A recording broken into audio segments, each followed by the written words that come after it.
Hello and welcome to another episode of Thick Slices and Deep Cuts. This evening's episode will be the second installment of this new thing I'm doing called the 3-Pack. So this is where I'm going to feature 3 bands. So each band, I don't have enough maybe inside knowledge to do a full episode. The first one I did Atheist, Cynic, and Nocturnus, and the problem there was they just didn't have enough material to do one dedicated show. In this instance, I've got 3 classic bands, but I have not kept up with them so much over the years, but I do like their classic stuff and their legendary bands. And I also picked 3 bands that were from a similar scene, like the New York, New Jersey scene. And so tonight's episode will focus on Suffocation, Immolation, and Incantation. By the way, I don't think you can do a show on Immolation without including Incantation. Those bands seem to be kind of linked together, but also Suffocation is, from that New York, they're from New York. Immolation's from New York. I'm not quite sure where Incantation's from. It's like they're from Jersey, New York, Pennsylvania, but they're from that whole New York scene, maybe even the Philly scene. But the thing with these 3 bands is I loved them in the beginning. So in each case, I'm going to talk about their stuff in the early to mid 90s. And then, death metal kind of went away for a while. I don't know if it went away, but it just kind of went through a really dark time. And all these bands stuck through it, or they broke up for a little bit and came back, but they re-emerged more recently and have continued to put out albums. The problem is I haven't really kept up with their new material well enough to give any legitimate insight into it, but I'll give what I know about it. But I do want to focus on the classic stuff that I know really well. So again, in each case, all these bands, plenty of material, still going strong today. I really love them for what they did kind of in the beginning, and then I'll touch on what they're doing now. So okay, without further ado, I'm going to start with Suffocation. That cover is Effigy of the Forgotten. That is Dan Seagrave artwork. This is 1991. This was recorded in Morrisound Studios with Scott Burns. This is absolutely classic. Everything I just said there is like the epitome of death metal to a T. Complete with the album cover. Effigy of the Forgotten, so they had done an EP called Human Waste right before this. The first thing Relapse Records ever released, by the way. So they did the EP with Relapse Records and then immediately switched over to Roadrunner and got the Scott Burns production. Incredible album. We're listening to Liege of Inveracity. Let me see if I can pronounce these titles. Infecting the Crypts, the title track. Mass Obliteration, Involuntary Slaughter, Jesus Wept. By the way, I got this from the Two from the Vault. Because the other one I got, I'll mention it a little bit, but just a cool band. I think here's a classic band photo right there of the original lineup there. What can I say? Probably the first brutal death metal band. Frank Mullen. It's too bad he's not in the band anymore because he is sort of the... I thought their drummer was irreplaceable. I thought Mike Smith was irreplaceable because he's incredible, but apparently he is replaceable. They can still go on. Terrence Hobbs is running the show on guitars. They have awesome riffs, super technical and brutal. So they do Effigy of the Forgotten, absolute classic. Probably the first entry into brutal death metal, just rapid fire. His vocals are what's putting it over the top, but it's heavy anyway. Then they do this, and I only have it on cassette, but it's Breeding the Spawn in 1993. More Dan Seagrave artwork there. Which, by the way, if you ever look at the Souls to Deny album cover from 04, it looks kind of like that. Different coloring, but kind of the same image. So, I think one lineup change, instead of Josh Barron on bass, you've got Chris Richards. Far better bass player. You can hear him right here. I do like this album in that Frank's opening up his muted guttural vocals just a little bit more. And he would do that from here on out. But this album, it's no secret, it suffers from just probably the worst production on a good album, on a good classic album. I mean, the snare, I mean, the sound of the snare is just atrocious. It's awful. The sound of the drums, the sound of the snare is terrible. The guitars sound tinny, but they're complicated. It's too bad because the songs are really well done here, and I would just, if you don't like the sound of the production, you kind of get used to it after 2 or 3 minutes. I would just say, while you're listening to the opening track, Beginning of Sorrow, about halfway through the track, just start over. Once you get kind of familiar with the production sound and you kind of get past it, start over and listen to it, because this album seems to get better as it goes along. And I'm not saying it gets better because the songs are better towards the end. I'm just saying you start to get used to the musical environment, which, again, one of the worst productions of all time. But the good news is they have 8 songs on here, and the first 6 songs from this release have all been re-recorded. That said, I like that they're re-recording them, don't get me wrong, but a lot of times, even though I dog on this production, I still like these original versions a little bit better. Just because, you know, it's 1993. I'm not sure what Roadrunner was doing here. Were they trying to save some money? I mean, it just feels like a budget cut from hell. And this ended up, Mike Smith ended up leaving the band after this album. I'm not sure why he left, but I'm wondering if it was just because this production was terrible and they cut their budget. But so Breeding the Spawn is just marred by terrible production, and yet it's probably my 3rd favorite Suffocation album. And Effigy is number 2, although if you said it was number 1, I couldn't blame you. And that's because I feel like Pierced from Within from 1995 is where it all comes together. I think Frank Mullen's vocals, and we're hearing it now, his vocals just come through here. The songwriting is just so much more complex, like they're just really evolving. I hate to say it's progressive, but these songs just go all over the place. The songs are in the 5.5 minute range. Super brutal. They brought in a drummer. What is his name? Because this was like the only thing he ever did. Doug Bone. He sounds awesome on here. I mean, you can kind of tell it's not Mike Smith, but it's still cool. And so Pierced from Within is my favorite. You know, this is Depths of Depravity. I love this entire album. I think Chris Richards on bass really shines on here. I think Frank Mullen's shining. I think Terrence Hobbs is writing his best riffs.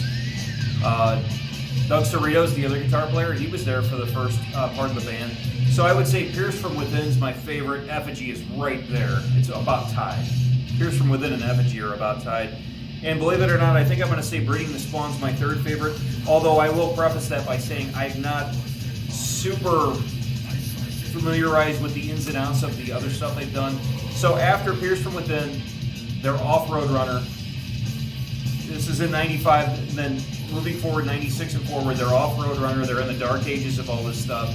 They do an EP in 98 on some other label called Despise the Sun, which is really good. Really good. It's pretty much, I think, the same lineup. Dave Colross is the drummer now. He's good. He's been in the level of creation. And it's good, and Scott Burns helps record or mix it, but it's not recorded in Morrisound, so it's with Scott Burns, and then they break up for a period of time. Then they reform with a different lineup, different bass player, different second guitar player, but you still got Frank, you still got Terrence, and Mike Smith's back. They do Souls to Deny, which I really like. It sounds like classic Suffocation, like they didn't miss a beat. And then they do, I think it's their self-titled one in 06, and that's good too. And you still got pretty much that lineup. Derek Boyer's now your official bass player. Then they do Blood Oath in 09. All these albums are good. And that's it with Mike Smith though. And then 2013, Dave Colross comes back in on drums, and they do The Pinnacle of Bedlam, which I thought was awesome, but I saw Encyclopedia Metallum gets their lowest rating. I don't know, I love that album. It sounds awesome. The guitars are real up front, but the drumming's insane, super technical. And then most recently they did Of the Dark Light, which is cool too. They have a new vocalist though, so Frank Mullen kind of retired. He kind of stepped down, and which is a bummer. But I mean, everything Suffocation's done that I've heard, I mean, I know the ins and outs of the first 3. I really dig Pinnacle of Bedlam and Souls to Deny, but from what I've heard on the self-titled and Blood Oath and even Of the Dark Light, those are all excellent too. So I don't really know how to rank the 5 full lengths they've done since. Obviously, Despise the Sun from 98 is worth checking out too from the early era, but I guess just off the top of my head, I would say Souls to Deny is my 4th favorite, Pinnacle of Bedlam is my 5th, and then maybe, you know, I don't know, the self-titled, then Blood Oath, then Of the Dark Light, something like that. But Suffocation, just an awesome band. Oh, and the music switched to a new band. So that's my 2 cents on Suffocation. I just felt like even though I only own 3 of their albums, and even though I only really know 3 of them, maybe 4 or 5 of them, they deserve to be talked about. Just a band I was really into back in the day, of course, 91, 93, 95. Also, the Human Waste demo, don't forget that too, from the 90s. And if you can't get the Human Waste demo, that song Human Waste is on this cool Corporate Death soundtrack. I got that too, or compilation, so I've got that as well. Okay, moving on. If you can hear this and it sounds pretty quiet, next band on the list here, Immolation, Dawn of Possession. It makes for a hell of a concert t-shirt. I wish I owned an Immolation concert shirt with that logo. Here we go again. So Effigy of the Forgotten, 1991, Roadrunner Records, Dan Seagrave artwork. Recorded in Morrisound with Scott Burns, classic. Well, Immolation, classic death metal, recorded in 91 on Roadrunner. Difference here is you've got Andreas Marschall artwork, that's cool. But they record over in Germany with Harris Johns, who did Consuming Impulse by Pestilence and Pleasure to Kill by Creator and Voivod's Killing Technology and probably Coroner, a few others. This is another awesome classic album.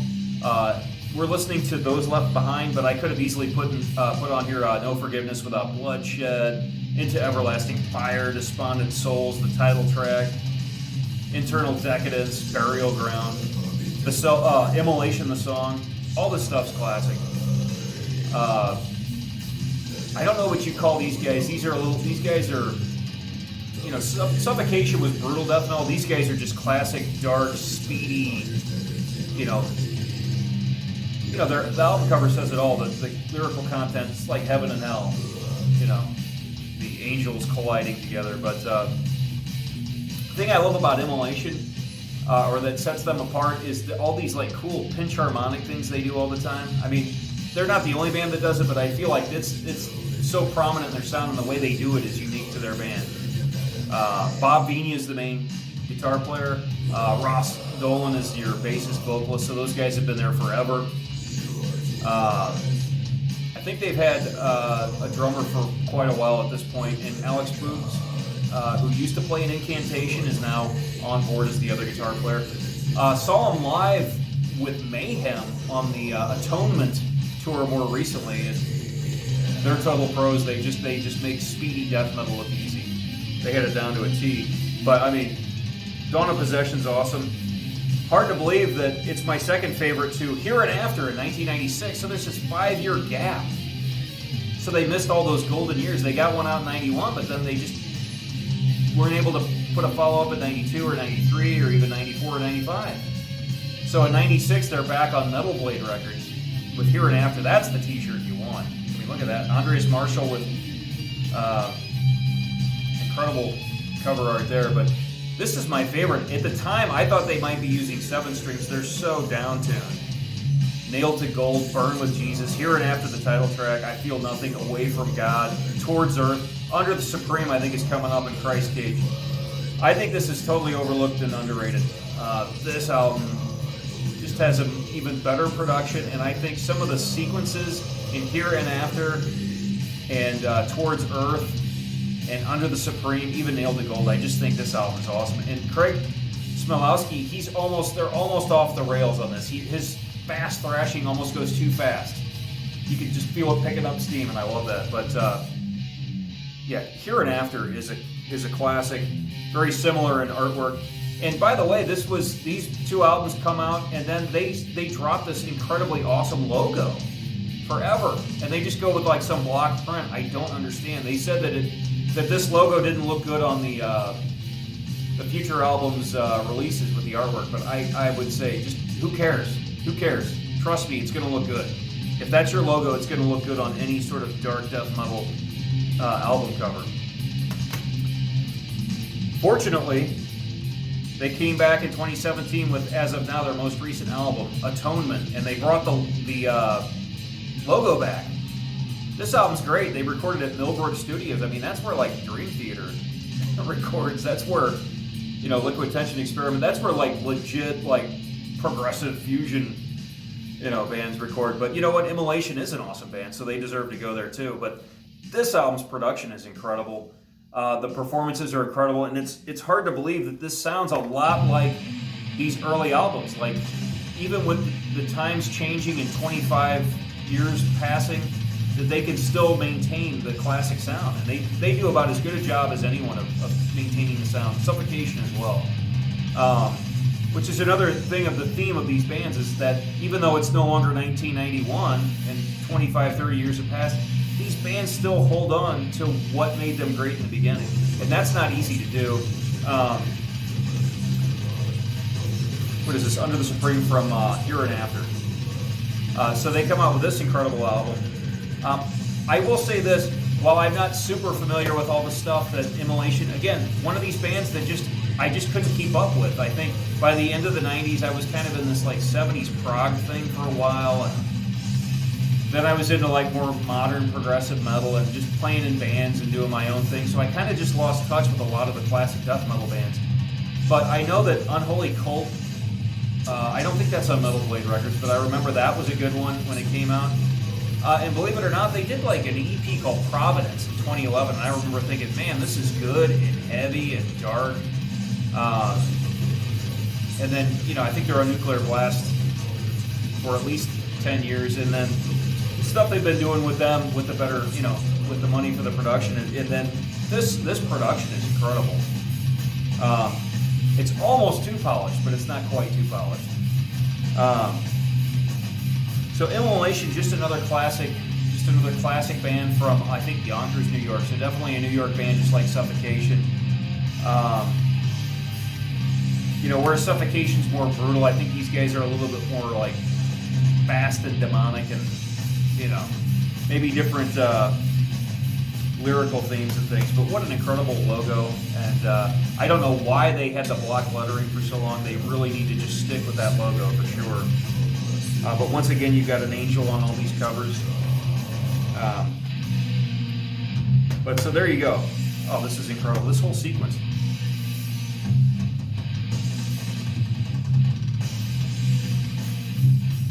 I might just sit back and let this play.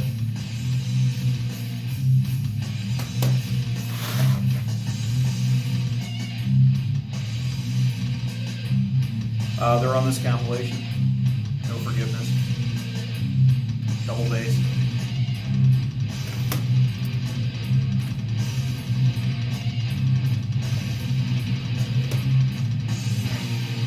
Good solo.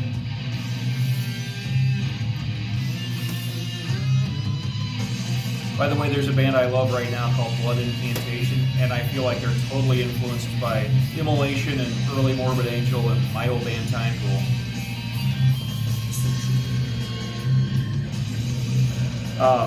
Okay, well, while Immolation is playing, I'm going to segue into the next band here, and that is none other than, you can't speak about Immolation without talking about Incantation. I don't know if they're from New York, they're from New Jersey or Pennsylvania, but they're part of that scene as well. This is John McEntee and company. I've seen John McEntee on podcasts lately on YouTube. He's the nicest, most soft-spoken guy, but the music is very underground. This is probably, of the three bands we're talking about, this is the most underground of the three. They've been on Relapse Records since the beginning.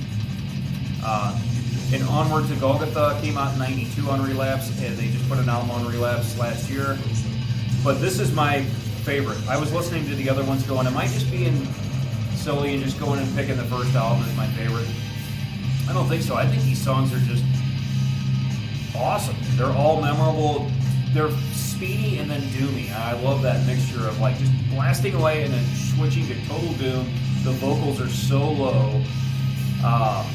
Golgotha, Devoured Death, Blasphemous Creation, Rotting Spiritual Embodiment, Oh Holy Massacre, Entrancement of Evil, Christening the Afterbirth, I think is coming up.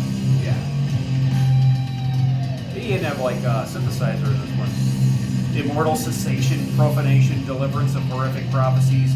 This has a bonus track, Eternal Torture, which I believe came from the Entrancement of Evil demo or EP. Craig Pillar was the vocalist guitar player for the first two albums, so he's doing vocals here. But John McAtee has since just taken over as the main guitar player anyway, but also the vocalist. See, they've already they blasted and they've already gone into Doom right here. Then they come out with in '94 with Mortal Throne of Nazarene, which I like, but I don't like it as much as Golgotha, and I think it's probably because this production kind of sucks to me. They did Upon the Throne of Apocalypse, which is this album, with the mix that the band wanted, and the tracks are in reverse order. So the last track is the first track, and the first track is the last track, and so on. And the artwork's incredible for that too. I think I might like that production a little bit better, but either way, it's not as good as this production, and it's not as good as these songs. But it seems to be beloved by the fans, and I do like it. And by the way, they apparently recorded this album twice, and Emaciated Holy Figure is on here, but it's a different version of it on this Corporate Death soundtrack that also includes Suffocation's Human Waste. So I do like this album. I just don't think it's as good as the first one. I do think it's classic. It's just kind of like Breeding the Spawn. It just suffers a bit from the production values. It's a little muddy. It's not quite as punchy. Sometimes you can have a bad recording, but if the snare is punching you through the speakers and the guitars have that bite to them, you can kind of look past the rough production. Here, I'm not sure if you get all that, but you still get a classic album here. But then here's a case of a band. Then they don't put anything out for a while, and I stopped following them. Well, I've heard one album I've heard that I really like that I don't own but need to is the third album, Diabolical Conquest from '98. Different singer on that one, but that one's really good. That's super aggressive. And then they just go through a series of albums they've been releasing since then. And John McAtee has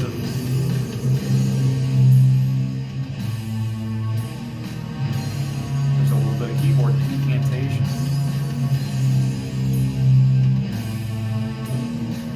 Sounds like a band Dusk that I listened to. But then I decided to check out what they were doing more recently, and so I have a Profane Nexus from 2017. I don't know where this falls in their overall catalog. It seemed to get a low review on Metal Archives, but it sounds good to me. I don't know if it's quite as memorable as the first one, but it sounds good. It sounds like Incantation hasn't changed a bit, much like Immolation, Suffocation. They've totally maintained their sound from the beginning until now. And this was mixed by Dan Swano of Edge of Sanity and all kinds of stuff. So this is about as slick a production as you're going to get from Incantation. So I enjoy this. They've put out another album, I forget what it's called, in 2020, and it's just hard to keep up with all these bands. And I think Incantation has the most releases of any of these guys. They may have like 10 or 11. I think Immolation have 10, and I think Suffocation have 8, but they've got some, that EP. So there you go. Incantation, John McAtee Company. I just wanted to shed some light on these three bands. I think all three of these bands are totally classic bands. Just because I haven't kept up with them doesn't mean I don't dig the hell out of them. And I wanted to shed some light on them, and that's why I'm doing these 3-pack series. So just because I am not going to rank 10 albums doesn't mean I can't, discuss how awesome these groups are. So just real quick, we're going from the New York, New Jersey scene. We're going with Suffocation. You've got Effigy, The Forgotten. You've got Pierced from Within. In between those albums, you had Breeding the Spawn. Then you've got the first two classic Immolation albums. You've got Dawn of Possession. Here and After is classic.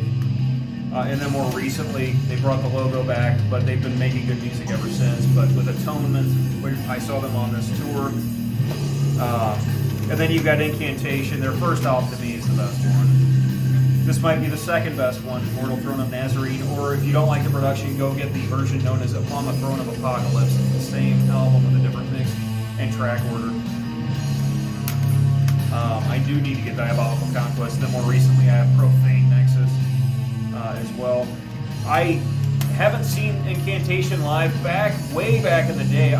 The concert I missed, and and then started going to them was I think Incantation and Dead Horse opened for Entombed back in like May of '92, and I missed that show, and I was thinking about going to that show, and I started going to all the shows ever since. But that would have been cool to see them right in the beginning. And we'll finish it with Something for Mortal, Throne of the Nazarene, which is Emaciated Holy Figure. But so there you go. That's not ranking any bands. That's just talking about Suffocation, Immolation, and Incantation. Just three bands that have been making awesome music and have just held their identity for all these years. They haven't changed a whole heck of a lot. They're really good at what they do. They're classic death metal. They don't make any bones about that. And just because I don't have all 10 of their albums doesn't mean they're not classic. So there you go. Thank you for watching, and I will see you next time.